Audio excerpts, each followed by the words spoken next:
Nicolas Cage's Spider-Man isn't just another hero show. It hides a line in the very first seconds that confirms a direct connection to the Marvel Multiverse and Sony's Spider-Verse. Did you catch that clue? Today, I'm going to dissect Spider-Man Noir with you. If you've already binged all 8 episodes on Prime Video, get ready for the most complete analysis on the internet. And if you haven't seen it yet, here's my verdict. Is it worth your time, or is it just a total joke? I'm going to tell you right now why this Ben Reilly is the most complex hero you've ever seen. All right, guys, another series binged. Nicolas Cage as Spider-Man. 8 episodes all at once. I confess I preferred one per week to keep the hype alive, but Sony dropped everything at once. And the first question, who is Ben Reilly? Why isn't his name Peter Parker? There's a behind-the-scenes issue here regarding the live-action use of the name Peter Parker on TV, but the series turns this into a brilliant narrative mystery. But before we dive into his origin, check out something you guys are always asking me for. If you are also passionate about these stories and want to own the comic books and collectibles that appear here in the Comic Chronicles analyses, I've made it easy for you. If you're watching on your phone or TV, take a look right now at the items popping up on your screen. I've separated the definitive editions of Spider-Man Noir and some relics that every comic book fan needs on their shelf. Just click the link appearing in the video or check out the storefront right below.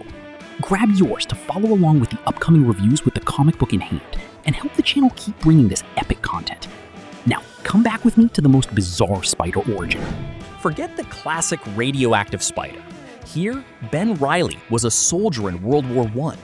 He was a victim of German experiments involving mineral and plant molecules on prisoners. He was bitten by a hybrid creature, a mix of man and spider. It's bizarre, it's visceral, and it works. Ben explains that he had to learn to be human because the spider's instinct was taking over his mind. And here comes Nicolas Cage's master touch. He said Ben is 70% Humphrey Bogart and 30% Bugs Bunny. It sounds like a joke, but when you see his disguises, like the janitor Pitt, you can see that cartoonish, ironic humor in the middle of the noir darkness. This wartime origin is just the tip of the iceberg. If you want to dive headfirst into every detail, every betrayal, and every battle of this complete saga, I've prepared a special documentary, Spider-Man Noir Origin Saga, Full Story. There, I dissect the entire hero's journey that Marvel tried to hide. The card is popping up right at the top now. Finish this video and go check it out, because it's a mandatory companion piece. But what about the trauma? Where is Uncle Ben? Even if you've read everything about Spider-Man Noir, don't worry, you won't see anything copy-pasted onto the screen. This is cool. It's an unprecedented story, its own universe. You will be surprised throughout the entire series. There's no talk of Uncle Ben or Aunt May, okay? But there is Ruby, who is the great trauma of his life, the woman he couldn't save. It was after her death that Ben stopped being the Spider. He goes 5 years without using his powers. Here, it was Ruby who told him the famous phrase, "With great power comes great responsibility." But he never used it as a mantra, okay? In fact, he tries to run away from his powers, so he doesn't have those responsibilities. So for those who haven't watched it yet, man, Ben is not a copy of any Peter Parker you know. Forget about that. And there's more. His real name isn't actually Ben Reilly. The series doesn't mention his real name. The only thing that becomes clear to us is that after he came back from the war, he changed his name. Do we know his real name? We don't? Peter Parker. I'm absolutely sure. They just didn't use it because of that whole issue with Marvel's Spider-Man not wanting a new Peter Parker who smokes and drinks on TV. So they used Ben Reilly, which is the name of Peter Parker's clone in the comics, as a way to avoid creating a generic name, while leaving a subtle Easter egg for those who know the comics. Another thing that makes Ben Reilly a unique Spider-Man is the way his powers work. He has organic webs, just like the Noir from the comics. He also has a spider sense that is different. It's almost like a chill down the back of his neck. Funny enough, the Spider-Man Noir from the comics also has a unique spider sense that flashes a strange spider god symbol when activated. In theory, he also has Spider-Man's agility and strength. He managed to move 2 cars at the same time using only his webs. But the real difference is that his powers fail frequently. This is very well utilized in the series. For 5 years, he kept pretending to be just Ben Reilly. He had the trauma of his wife's death, and because of that, he set the spider persona aside. So there are moments in the series, man, where he can't shoot his webs. At other moments, his spider sense doesn't work. Like, he's slower, he's always stiff, tired. This, logically, is because he has aged and stopped using his powers for a long time. This creates an emotional block that we know affects Spider-Man's powers in some way. This happened to Tobey Maguire's Peter Parker, and it looks like it's going to happen to Tom Holland's Peter Parker in the next movie, right? It's cool to see how these emotional issues affect different Spider-Man in different ways. So if you haven't seen the Spider-Noir series yet, just know that there will be scenes where he gets tired just climbing regular stairs, and he'll show up all sore and stiff after a fight. Man, it's almost like an old Spider-Man. You know Old Man Logan?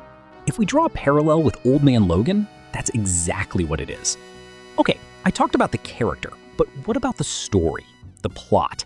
Well, Nicolas Cage can't carry the show on his own, obviously. And I'll tell you, he didn't even need to. The story is very good.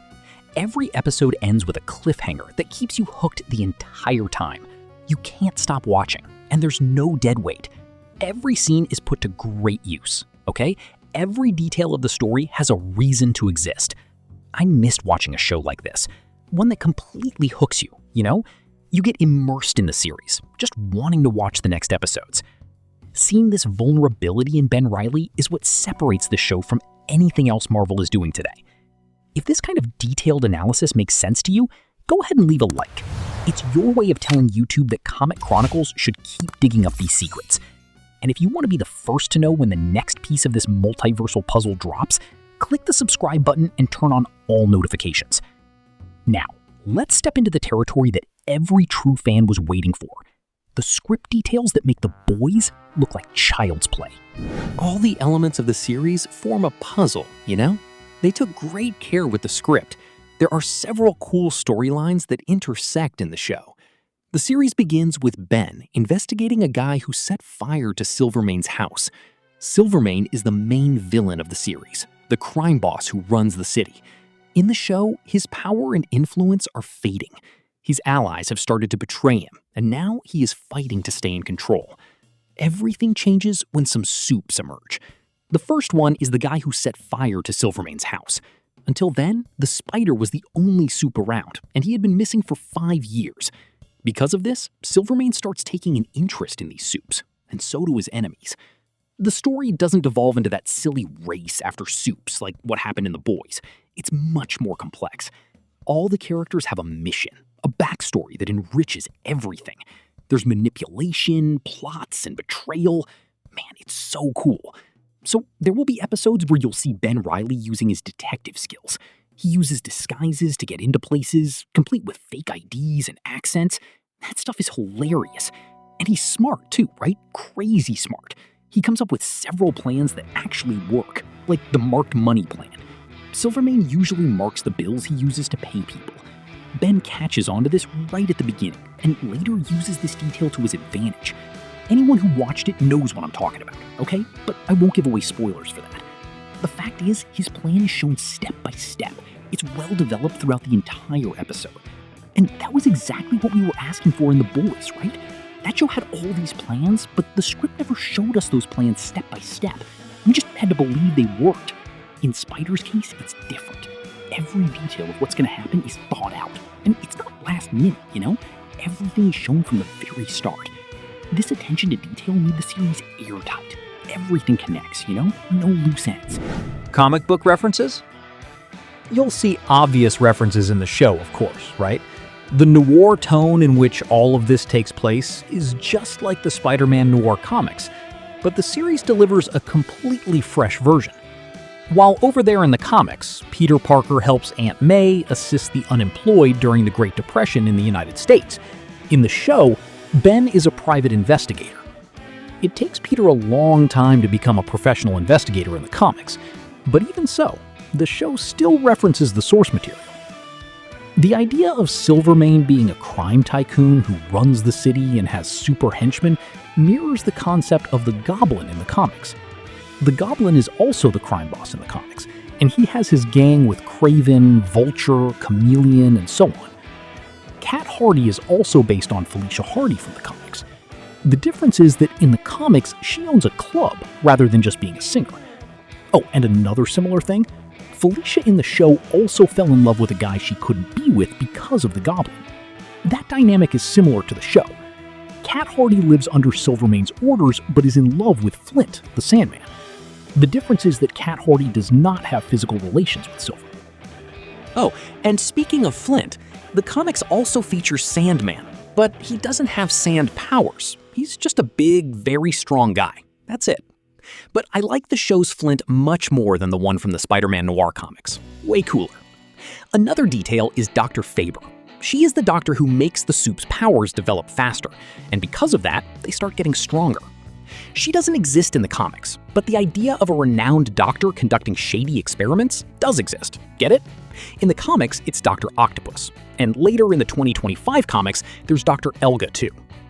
But what draws the most attention is that superpowers in the show aren't exactly a gift. I had talked about this with you guys in the trailer analysis. Powers are a disease, and this detail completely interferes with the character development. Another comic book reference is Cat Hardy arriving at the office to ask for help. It really sets the vibe of the first 2025 comic, with Gwen Stacy hiring Peter. In both cases, the Spider is a broke investigator with no money, okay? So, man, overall, the references are pretty subtle in the show. Nothing stayed exactly the same.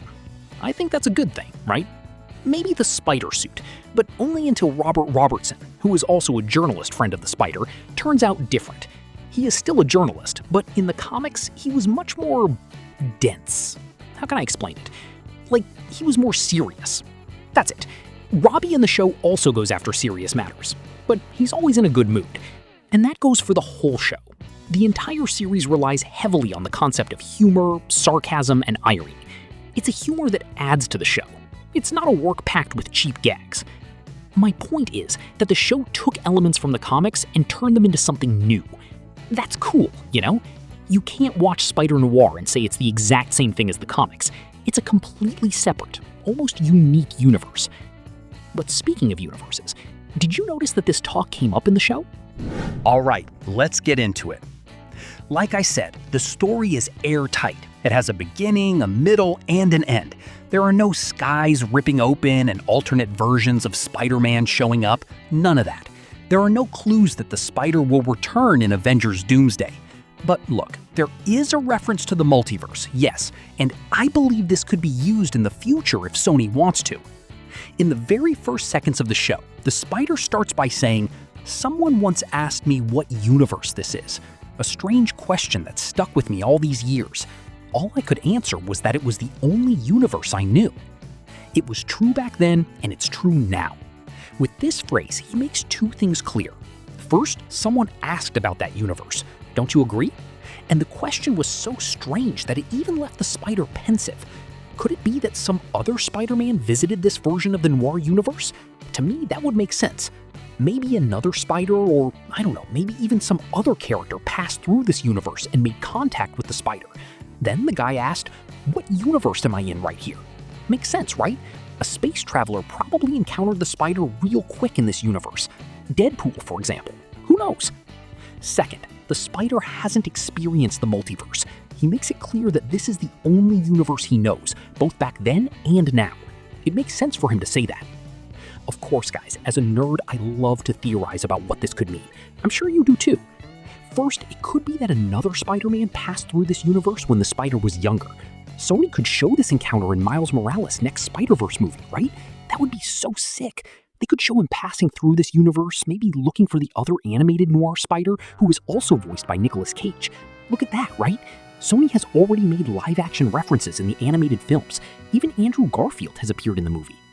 To me, that opening line is a way of saying that this Spider isn't the one from the animated Spider-Verse. At the same time, it leaves a little seed planted there to maybe be used in the future.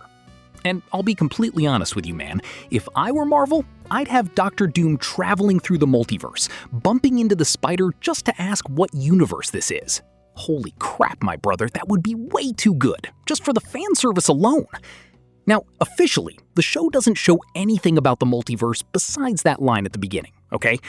Sony has a habit of trying to force an MCU reference or go against the house's success. But did a multiversal traveler really pass through this universe? Are we going to see the Spider in Spider-Man Beyond the Spider-Verse or in Avengers Secret Wars? Comment down below what you guys think. Well, guys, I think most of the actors in this show did a great job in their roles, right? But the standout is Nicolas Cage. The guy completely embraced the idea of Ben Reilly and threw himself into it headfirst. Man, Nicolas Cage, in my opinion, is one of the best actors out there. I like the guy way too much. He delivers a physical performance with the character that explains the whole spider instinct concept, but it makes him look very uncanny. And when he talks about being a spider pretending to be human, it turns out so good. You notice that when he loses control, the spider side starts moving restlessly inside him, shooting webs, twitching his arms. There's a bit of body horror in there too, right? Now, as for the CGI, there are brief moments that look like video game graphics, especially when they show the city, but overall, that doesn't bother me. I believe that's part of the noir tone. The costumes and set designs are incredibly well done, like movie theater quality, okay? The show went all out and spent some serious cash. Now, the action? Man, that part, my brother, it is insanely cool. Sure, this spider isn't as agile as the other spiders, but I loved everything I saw there. His fight against Sandman at the beginning, the fight against Magawatt, against Tombstone, they all turned out great. In fact, Kat Hardy has a scene where she tests Ben and jumps off a building to see if he really is the spider, right? And that scene, man, is a clear nod to Lois Lane jumping off the building back in Superman 2. Who remembers that? And speaking of the villains, they are another strong point of the show, aren't they?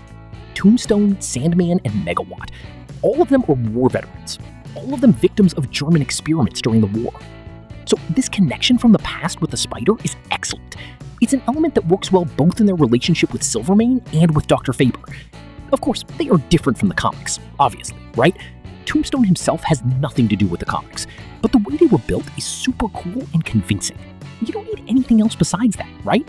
I love the concept of his powers being a disease rather than a blessing. And of course, the fights are sensational. I loved it when Magawatt takes on Sandman and turns his hand into glass. That was awesome as hell. Great catch, right? Sand and glass? Guys, you've already figured out what I think of the show. I don't think I need to say anything more than that, right? Everything I've said so far is a positive point. And if there's a negative point, it's minor stuff, nothing that gets in the way. I don't think it's a problem that it isn't faithful to the comics. Quite the opposite. It recreates the Spider-Man mythos in a good way, reshaping the idea of the spider in another context, where he's an older guy with a completely different, much tougher life, you know? Without the influence of the aunt and uncle we are used to. So basically, he grew up differently. It's the kind of change that, when it works, adds value to the character's universe. It's not a version that destroys the character, like what they did, for example, with Cyclops in Fox's X-Men. Not here. They hit the bullseye, didn't they? It's a show that delivers everything it promises, connects the facts, doesn't lose its pacing, and doesn't waste a single scene. Everything is focused on the plot, and that's what keeps us hooked from start to finish. You know when we complain about a show and people go, "Oh, you're just hating." It's not that, man. The show needs to hook the audience. If you finish an episode already wanting the next one, to me, my brother, it has already done its job. That is the role of a TV show. You don't have to rationalize it with, you need to see the character development. Oh, but do you want an epic fight every single second? Man, the Spider-Noir series shows that you don't need a fight all the time. It shows that you can develop the character right alongside the story. Personally, I really enjoyed Silverman. When the script is good, it makes you curious for the next episode. And then, at the end of the day, you want to know who died, who got shot, and how the character will react to the news. I really hope, man, that we get a second season of Spider-Noir. Total success. I saw that the producers are super hyped. The creative side wants to do it. I don't know if it'll happen, but I'm rooting for it big time. The show is a rare win for Sony, and if you agree or totally disagree, leave your like and comment your verdict down below. Your interaction is what keeps the channel alive. At the end of the day, the show doesn't destroy the character. It rebuilds him for a new audience. It's totally worth it. Watch it on Prime Video, and then tell me, did you watch it in color or in black and white? Don't forget to subscribe so you don't miss our next deep dive. This is Comic Chronicles, and we'll see you in the next mystery.